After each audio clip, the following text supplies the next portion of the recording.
আসসালামু আলাইকুম সুপ্রিয় দর্শক মণ্ডলী।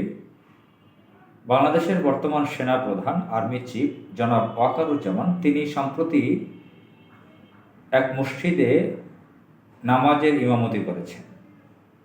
বিশ্বস্ত সূত্রে আমি জানতে পেরেছি তার নিজ এলাকা শেরপুর জেলা, সেখানে ভীমগঞ্জ নামে একটা বাজার আছে, ভীমগঞ্জ। সেখানে তিনি মাগরিবের নামাজে যে জামাত হয়েছিল সেটার ইমামতি তিনি করেছেন। তো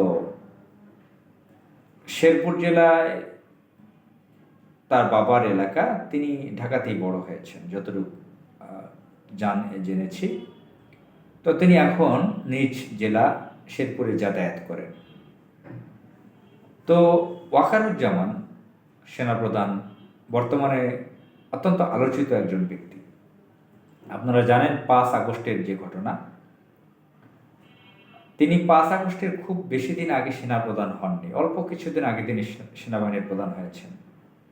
আপনারা জানেন 15.5 বছর ফ্যাসিস্ট ভারতের এজেন্ট আওয়ামী লীগ সন্ত্রাসী গোষ্ঠী রাষ্ট্র ক্ষমতায় ছিল।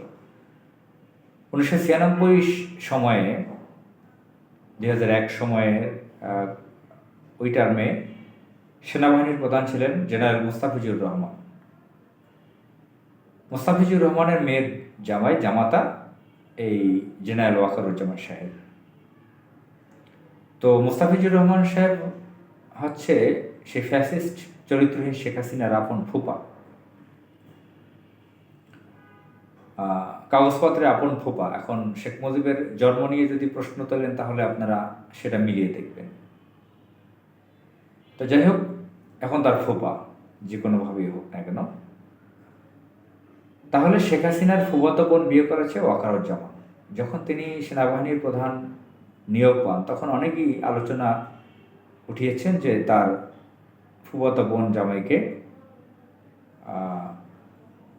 ফুফাতো বোনের হাজব্যান্ডকে সেনাবাহিনীর প্রধান বানিয়েছেন। আবার অন্য আলোচনাও ছিল সেনাবাহিনীর প্রধান তার আত্মীয় হলেও তিনি একজন ভালো অফিসার, ভদ্রলোক, জেন্টলম্যান, তার ভালো এক্সপিরিয়েন্স রয়েছে। আগের তুলনায় এখনকার এই 15.5 বছর অনেক বিতর্কিত ব্যক্তিকে সেনাবাহিনীর প্রধান বানিয়েছে, কিন্তু ওয়াকারুজ্জামান এই ধরনের কোনো বিতর্কের মধ্যে নেই। এই আলোচনাও ওই সময় শুনেছিলাম। আবার 5 আগস্টের আগে এই আলোচনাও শুনেছিলাম যে জেনারেল মুস্তাফিজুর রহমান তার মেয়ের জামাইকে সেনাবাহিনীর প্রধান থাকা অবস্থায় অবৈধ সুযোগ সুবিধা দিয়ে বিদেশে ট্রেনিং করিয়েছে, প্রমোশন দিয়েছে, মিলিটারি কলেজ থেকে ভালো রেজাল্ট করিয়েছে, পাশ করিয়ে দিয়েছে 2 নম্বরই 6 নম্বরই করে। এটাও শুনেছিলাম বিদেশে আমাদের যে সাংবাদিক ভাইরা আছে তাদের মতো কোনো একজন এটা টকশোতে এগুলো বলেছিলেন, কোনো একজন আর্মির অফিসার সাবেক তাকে টকশোতে ডেকে সেগুলো তুলে ধরেছিলেন। তো যাই হোক, 5 আগস্টের পরে প্রশংসায় ভাসছেন জেনারেল ওয়াকারুজ্জামান। বাংলাদেশের আম জনতা, ছাত্র, শিক্ষক, কৃষক, শ্রমিক সকল মানুষ রাজপথে নেমেছিল, একটি বিপ্লব ঘটিয়েছিল। কিন্তু সেনাবাহিনী সেখানে প্রথম দিকেও শেখ হাসিনার পক্ষে অবস্থান নিলেও শেষ দিকে এসে জনগণের পক্ষে দাঁড়িয়েছিল, মানুষের কাতারে দাঁড়িয়েছিল। তারা শেখ হাসিনার আপন ফুফাতো বোনের হাজব্যান্ড হওয়া সত্ত্বেও তিনি শেখ হাসিনার সন্ত্রাসী কাজে জয়েন করেননি। শেষে তিনি জনগণের কাতারে দাঁড়িয়েছিলেন, তাদের পক্ষে দাঁড়িয়েছিলেন। আবার শেখ হাসিনাকে সেফ এক্সিটও দিয়েছেন। এই ভদ্রতাটুকুও রেখেছেন যে শেখ হাসিনাকে যদি রাখা হতো গণভবনে তাকে টুকরো টুকরো হয়তো তাকে পাওয়া যেত, কুকুরে খেয়ে ফেলতো তাকে, এদেশের মানুষ তাকে পিটিয়ে শেষ করে দিত। আর আওয়ামী লীগের অধিকাংশ সিনিয়র নেতাদেরকেও সেফ এক্সিট দিয়েছেন। এখানেও তিনি ভদ্রতার পরিচয় দিয়েছেন বলে অনেকে মনে করেন এটা ঠিক হয়নি। তো আমরা ওয়াকারুজ্জামান সম্পর্কে নানান ধরনের কথা বিভিন্ন সময় শুনি, তবে টেলিভিশন মিডিয়াতে যে কয়েকবার কথা বলেছেন 5 আগস্টের আগেও, তার কথাগুলো খুবই স্মার্ট, ভদ্র, শালীনতা আছে, তার মধ্যে ব্যক্তিত্ব আছে, সেটা আমরা তার কথাবার্তা থেকে বুঝতে পারি। তিনি ক্লিন শেভ করে, দাঁড়িয়ে রাখেন না, কিন্তু তিনি ধার্মিক, পায়াস, এটা আমরা জানতে পেরেছি। তিনি নাকি মুয়াজ্জিনের দায়িত্ব পালন করতেন। ক্যান্টনমেন্টে অনেক সময় আজান দেয় অনেক আর্মি কর্মকর্তারা, অফিসাররা, তিনি নাকি মুয়াজ্জিন আজান দিতেন, মুয়াজ্জিনের দায়িত্ব পালন করতেন। তবে তিনি মাগরিবের নামাজের অনেক সময় আসর অথবা জোহর পড়ালে সূরা উচ্চস্বরে পড়তে হয় না। তো এখানে মাগরিবের নামাজ পড়িয়েছেন একটা জামে মসজিদে, তাহলে বোঝাই যায় তার নামাজ পড়াবার শুধু তিনি একজন নামাজি ব্যক্তি, শুধু নামাজি ব্যক্তি না, তিনি নামাজ পড়াবার মতন নিয়মকানুন জানেন, ধর্ম ইসলামী কালচার তিনি প্র্যাকটিস করেন, তার বেসিক কিছু নলেজ আছে, শিক্ষা আছে, সেটা এখান থেকে বোঝা যায়। জেনারেল ব্রিগেডিয়ার জেনারেল আবদুল্লাহিল আল আজামি সাহেব, তিনিও দীর্ঘ 8 বছর গুমে থাকার পরে বের হয়ে ওয়াকারুজ্জামান সম্পর্কে পজিটিভ কথা, ইতিবাচক কথা বলেছিলেন। তিনি বলেছিলেন, ওয়াকারুজ্জামান আমার ছাত্র, সে খুব ভালো মানুষ ইত্যাদি কথা বলেছিলেন। সম্প্রতি একটি সাক্ষাৎকারে কর্নেল অলি বাংলাদেশের মুক্তিযোদ্ধাদের মধ্যে অত্যন্ত গুরুত্বপূর্ণ মুক্তিযোদ্ধা, সিনিয়র সিটিজেন, সাবেক মন্ত্রী, একটা রাজনৈতিক দলের চেয়ারম্যান, প্রধান, তিনি সাবেক বিএনপি নেতা, তিনি ওয়াকারুজ্জামান সম্পর্কে তিনিও ভালো বলেছেন, পজিটিভ কথা বলেছেন। তার একটা ইন্টারভিউতে সেটা আমরা শুনেছি।